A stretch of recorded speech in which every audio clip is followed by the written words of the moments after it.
Hi all, I am Khan and this is Khan's Collective. Star Citizen Alpha 4.2 is live. Let's go and look at the notes together and see what has happened, what have they introduced, what is new, what ships are new, all of these things. Let's get to it. I am pretty excited myself for this patch as they've introduced a couple things that I was really looking forward to. Things like the dynamic rain, which I think is going to be a game changer, makes the atmosphere so much better. But yeah, let's look at the notes together and see what they say. They've introduced a new persistent sandbox activity called Stormbreaker, which I don't know if you guys have seen what is going on, but basically it is you gotta go between two facilities and find the egg of the Valakar and actually bring the Valakar out of the ground, the Apex Valakar, which is a massive 300-meter worm, which you gotta kill and get the pearls and the teeth and all of these things for, and then you can sell them or trade them for favors and so on from Wicklow. Um, it is a hot PvP zone. It is intense. It's gritty. It's atmospheric. It is just great.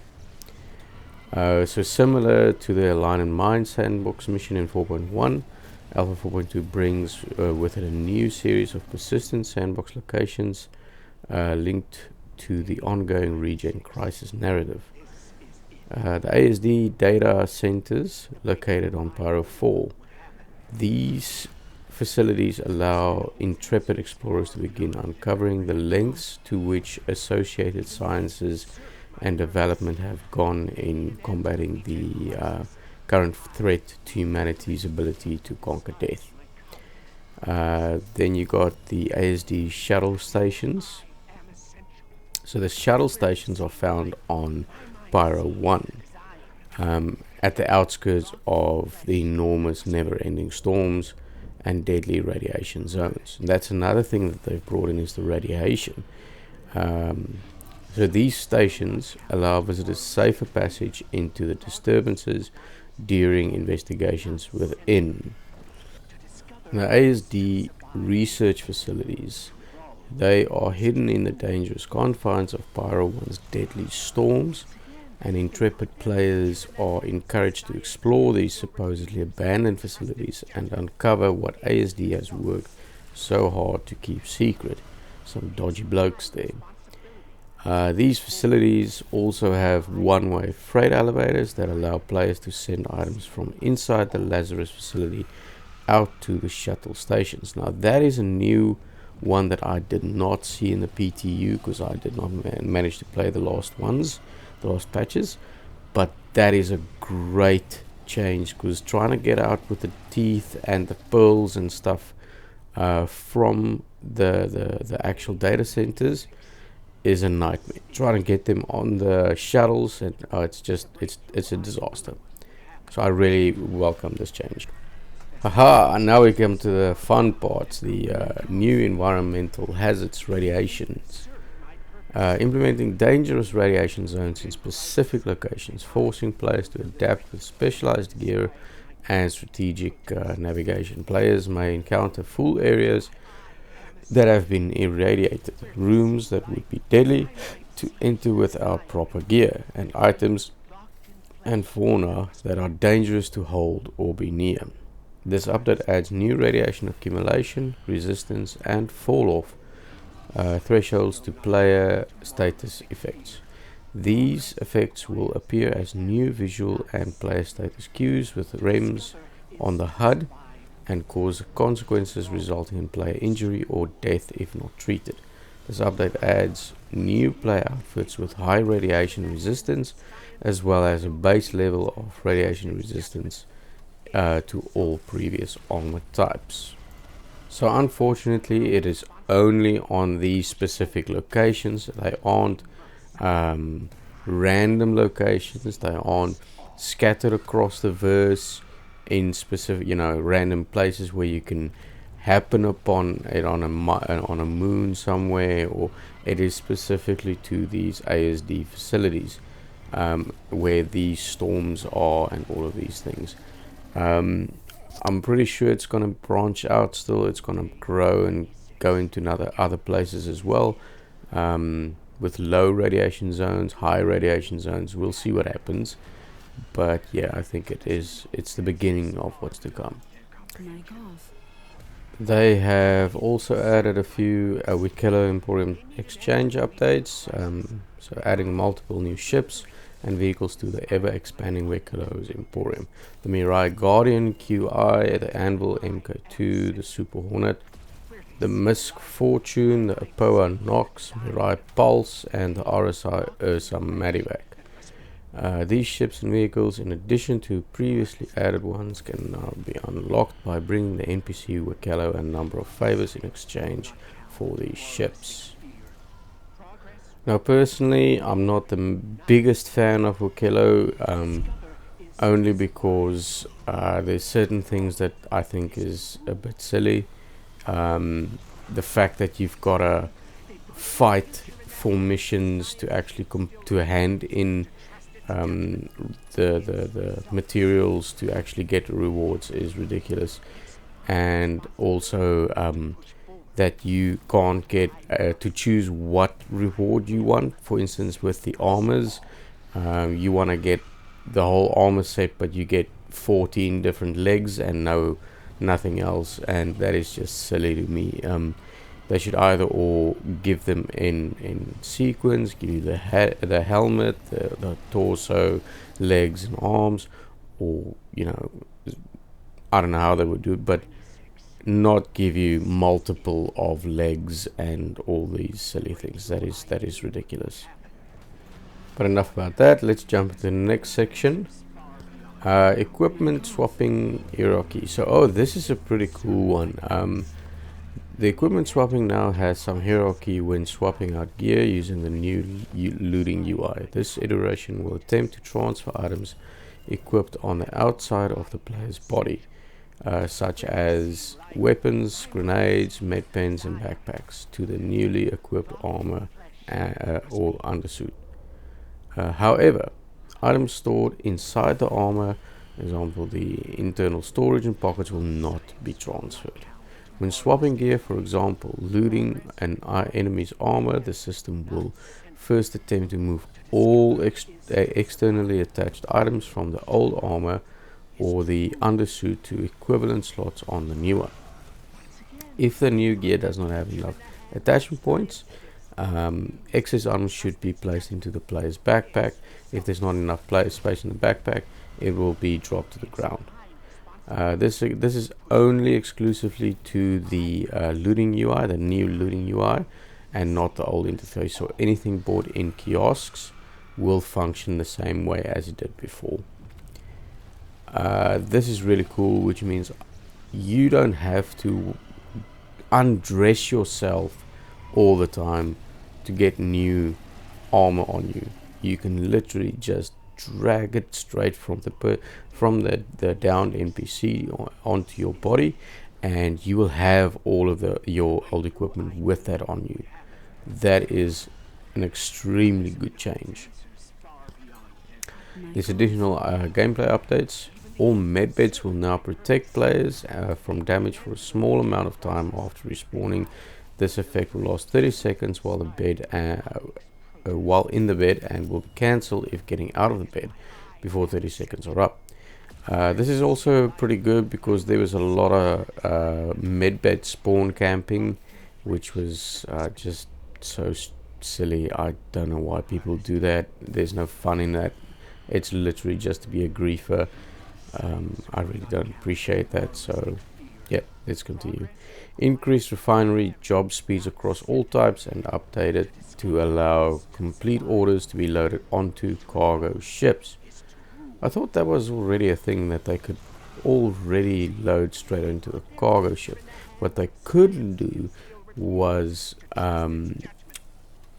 load the jobs straight from the job into the localized location. That's what I don't know if that's what they're trying to say there, Maybe that's the thing, because I've heard that they were doing that. I don't know if that note is right. Anyway, we'll test that out. Reward balance for Rayari gathering missions. Yeah, it's just a bit of an update. Updated the Bounty Hunters Guild mission to use rebalanced encounters from Patrol Missions V1. Slightly increased the numbers of Copion in acidic caves. So all in all, those weren't too bad. They were really good updates. And let's move on to the next section. Exterior proxy polish pass. So for the locations, exterior proxy polish pass to space stations and landing zones locations to reduce areas that can be used to clip into many of these locations from the outside. That is great, because I've seen so many idiots go and clip into buildings and block people from getting out of stations, and it's just, I don't understand sometimes why people do this. So, I don't know if that's fun for them. To me, it's just ridiculous. But yeah, I'm happy to see that CIG is doing something to it, and I hope this will actually resolve the issue. They've added bigger cloud formations on Pyro 4, which is great. It looks beautiful already. I would love to see what it looks like now. They've increased the Pyro 4 temperatures as well, so that's going to get rough and hot. Well, it's interesting. New hairstyles. There's not much to say about the hairstyles. We're getting 2 new hairstyles in, 2 longer ones, 2 shorter ones. But I'm glad to see that we are getting new things in this. It's not going stale, and there's new things to personalize our characters with, grow our personalities, and it's all great fun. So I'm excited for it, and I hope you are too. Let's jump into the next one, which is quite a long one. For the new vehicles, we got the Argo Icties, the Atlas Icti, the Geo Icti, and the Icti Rad. They are all new combat variants of the old Atlas platform, and the Icti and Geo Icti are the new trade deals from Okello for various components. The Icti Rad is exclusively found at the new ASD facilities on Pyro. We also got the new vehicle, the Superior Prowler Utility. Now, I've always been a fan of the Prowler's looks. I think it's a great looking ship. It has 0 functionality at the moment. Now, the Prowler Utility, they've tried to introduce some functionality with it, but I'm not convinced. Only 32 SCUs that can be carried in that big ship. It's not a lot, and it's an expensive ship. It's, if you want to pledge it, I think it's like $300. Otherwise you can just buy it in game, obviously. But yeah, I think it's way overpriced for a pledge ship for 32 SCUs. I mean, could just compare that to the Asgard. It's not got a lot of guns. It's got 2 size 4 pilot weapons and a dual size 3 turret. So I don't know. It's got a tractor beam, and a quad size 2 shields. I don't know. It's personal preference, I suppose. Scanning mode and targeting UI updates. The scanning mode UI has been updated with further visual improvements, lowered the required base emissions to scan for a ship's pilot's name from 80% to 10%, allowing you to identify a player's name more quickly and from farther away. Additionally, we have streamlined ship targeting markers, limiting the number of non-priority chevrons to 5, for example, neutral targets, which is really good, as it doesn't clutter the screen as much. The targets now show as chevrons until you target or pin them. ScanWave reveals all valid targets with their names and distances. So I really like the new scanning mode. I think it looks pretty good. It works pretty well. And I think it's a step forward in the right direction as well. So go have a look at it. I hope you enjoy it. The shield regen updates. Updates to the shields to reserve a buffer per face instead of as one pool. Currently, the reserve pool stores all shield health in one pool, then distributes evenly back again. This can lead to easy distribution of health between phases. Again, example, if one phase of 4 is fully down, the reserve pool will restore 3/4 of the health, then distribute it evenly to all phases again. With this update, the shields will now store each phase separately in the reserve pool to avoid this redistribution. Does that mean the shields will not restore as quickly and evenly as what it does at the moment, making it a bit more, temperamental or possible for risk? I don't know. I've got to test this. I've got to try and understand what they're saying here. Each reserve phase stores a percentage of the current phase health and regen up to a percentage of the max phase health when going from phases to reserves. Regeneration won't start the reserve until the phase is fully empty. When going from reserve to phases, only ignore regen delay or for regen coming from the pool. Still get the delay for normal regen. It's currently ignored for both.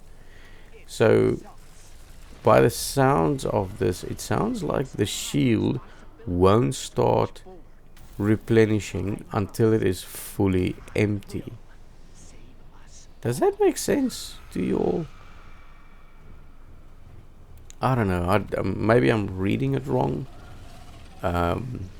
But that's what it says to me. So, here it says, when going from phase to reserve, regeneration won't start the reserve until the phase is fully empty. Well, something to test. On to the next. There's quite a few things to go through, so let's continue. The Prowler series updates. With the release of the new added Prowler utility, many balance changes have been made to the base Prowler as well, to bring it more in line with intended role in the verse. Reduce the Isperia Prowler series cross-section value by 50%, making it more stealthy, which is its intended use. We've made moderate health damage reduction and critical damage threshold increases. The wing and joint health has been increased to further reduce them being broken off. That's great because they broke so easily. It's so thin, flimsy wings. It's a good thing they've done that. Lesser torque imbalance multiplier and small increase to quantum fuel amount. The Idris has got a bit of a few updates as well. They've greatly increased the Idris series capacitors ammunition. So the turrets and all of those will have more ammunition per load before they have to recharge, which is really good. Increased turret rotation speeds, that was needed. Those turrets were so slow they couldn't hit anything. While adding rotation acceleration and deceleration times. Increase the Idris Alpha damage to meet size 7 damage weapon standards.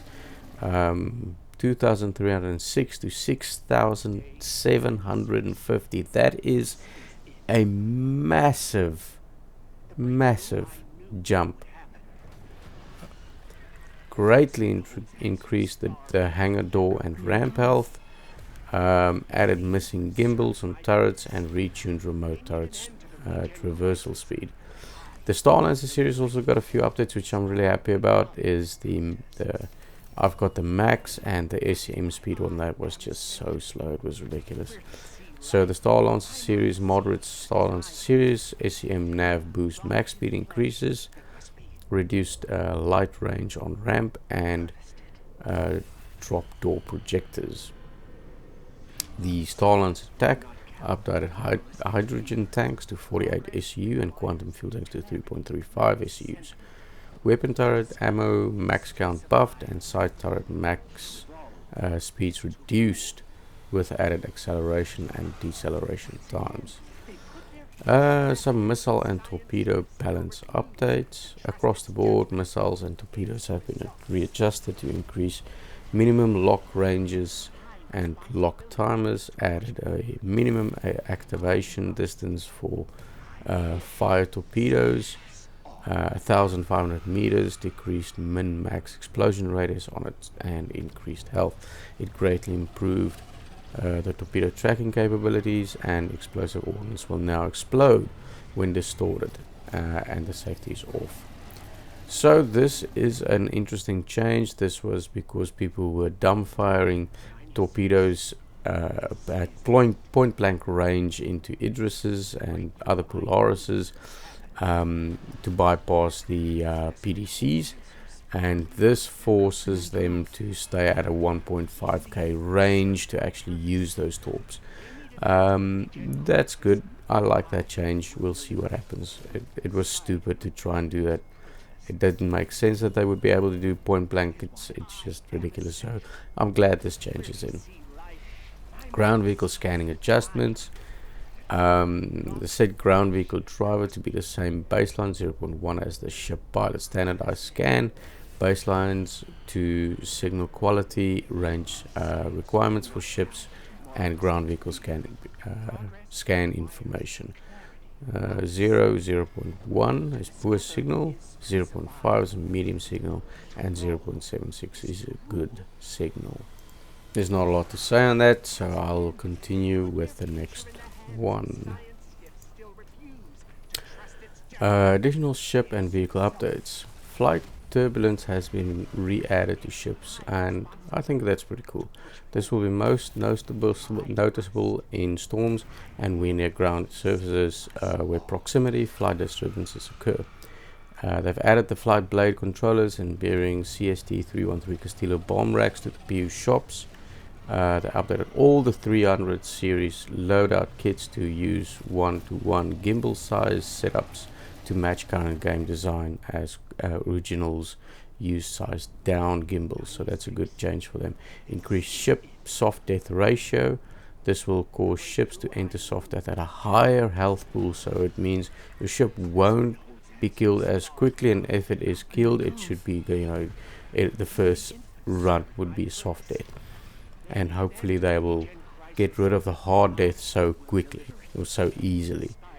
Updated all the engineering components, health scaling with increases and decreases across all components. They swapped the regen and slapdown balances for shield generators. Atlas variants can now be called using the freight elevator in the hangar after delivering it to the location on the ASOP.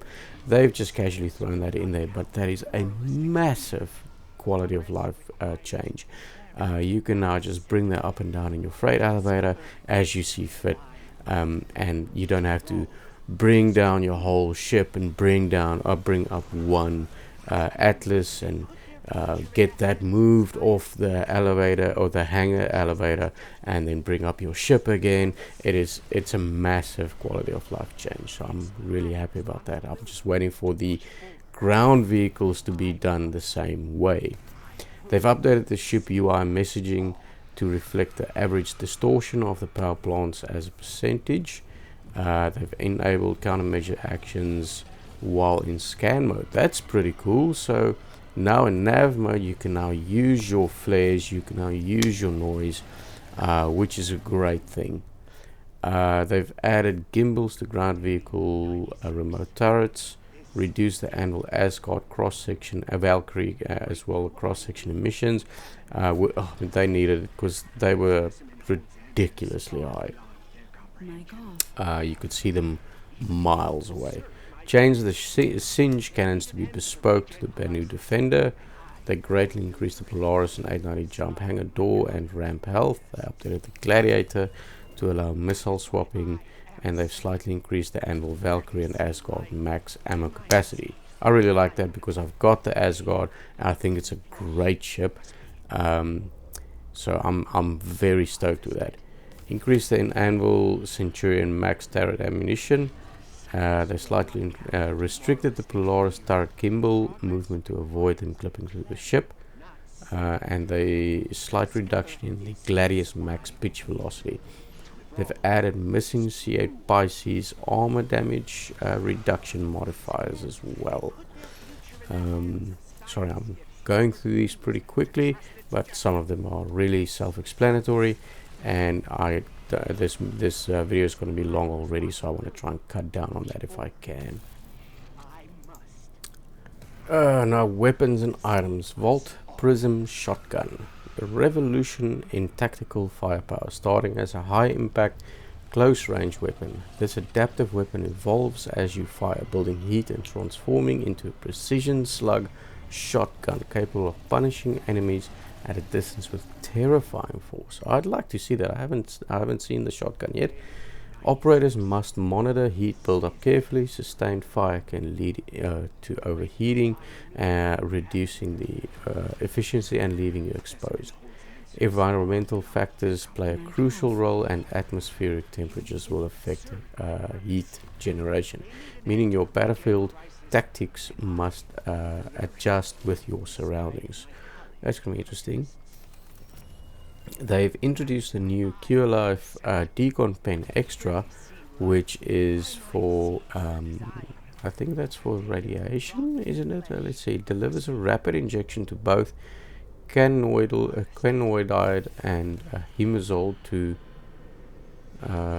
not only treat radiation exposure, but also improve a patient's overall vitals, getting patients stabilized faster than ever. So it's like a treating pen for radiation and an overall healthcare.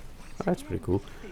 The R97 shotgun balance, decreased pellets per shot from 12 to 8, increased damage from 3.66 to 4, decreased ADS spread modifier from 0.66 to 0.75. They've increased max spread from 2 to 3, and they've max spread increased from 5.85 to 6.5. They've also increased the yaw recoil from 0.3 to 0.45. Some interesting changes on that. Additional weapon updates. The Volt Shotgun Mag is added to the shops. Environmental suits added to shops. That's good. I'm happy that they've done that immediately with this patch. Adjusted the Volt Weapon Series modifiers to improve hipfire recoil feel. They've updated all environmental suit tolerances to approximately minus 150 degrees C and 175 degrees C. Added a base radiation resistance to all armors. Oh, that's good. That's good. I'm happy that you won't go in any armor and you won't have no resistance. At least there's some, form of protection against radiation. Now we're getting to the fun things that I've been looking forward to. The Gore-Tex Dynamic Rain. They've added dynamic rain in specific locations around both Stanton and Pyro as a first step towards Genesis, the dynamic weather system. This includes rain and cloud formations, lightning, new audio updates, and water pooling and character clothing texture shaders for more atmospheric experiences at planetary locations such as Hurston, Arcorp, Bloom, and many other moons and planets around Stanton and Pyro. I did not know that.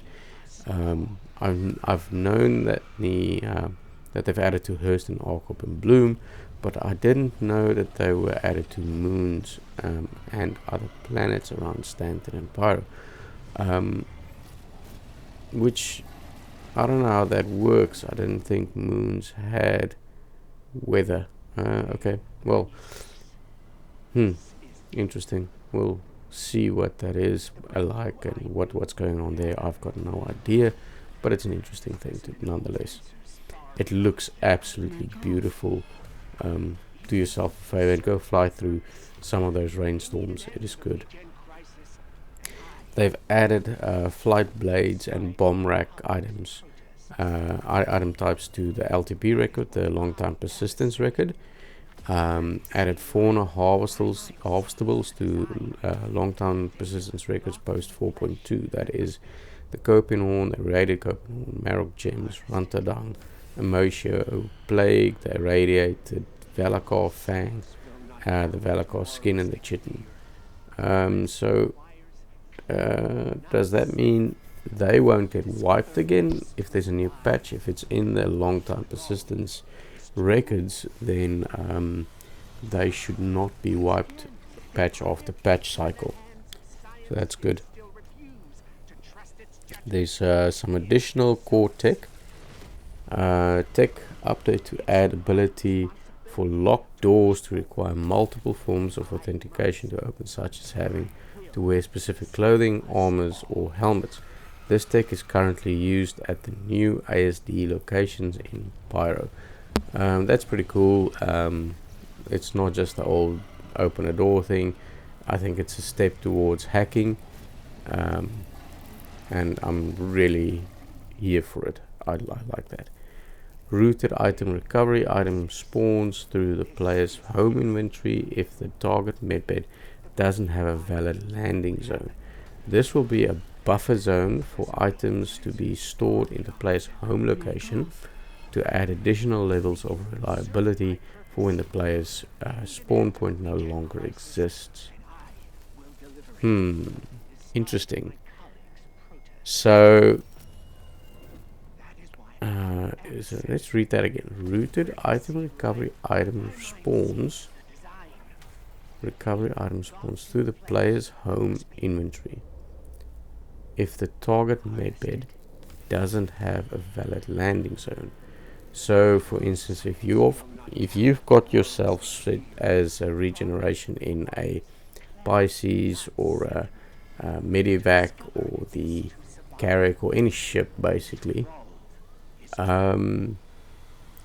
your items, as soon as you die, your items will not be on your person when you wake up, but it will be routed towards your player home inventory because there's no landing zones on those kind of things. So it only goes to those it'll only be on you if there's a landing zone where you've set your spawn.